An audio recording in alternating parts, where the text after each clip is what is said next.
જય ગજાનન, જય માતાજી। આ 5 રાશિના જાતકોએ મહાશિવરાત્રીના દિવસે એટલે કે 15/2/2026 દિવસે આ ઉપાય જરૂરથી કરી લેવો જોઈએ, કારણ કે શનિ પણ તમને સારું ફળ આપશે અને રાહુ કેતુ પણ તમારા શાંત થશે। તમારા દરેક અટકેલા ધારેલા કામને પરિપૂર્ણ કરવામાં તમને મહાશિવરાત્રીના દિવસે કરેલો આ ઉપાય મદદરૂપ સાબિત થશે। તો શું કરવાનું છે આ 5 રાશિના જાતકોએ, ચાલો જાણીએ। જાણતા પહેલા કમેન્ટની અંદર જય માતાજી જરૂરથી લખી દેજો। આ વિડીયોને શેર કરવાનું ભૂલતા નહીં।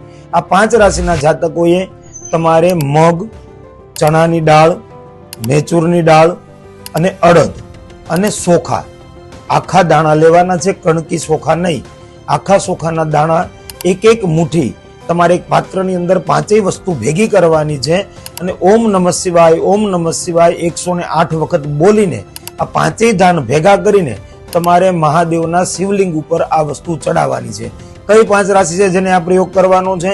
પહેલી રાશિ કુંભ, બીજી રાશિ મીન, ત્રીજી રાશિ મેષ, ચોથી રાશિ સિંહ અને 5મી રાશિ ધન।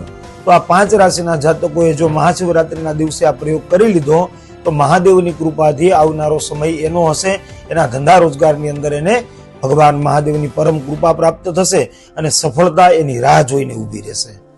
જય ગજાનન, જય માતાજી।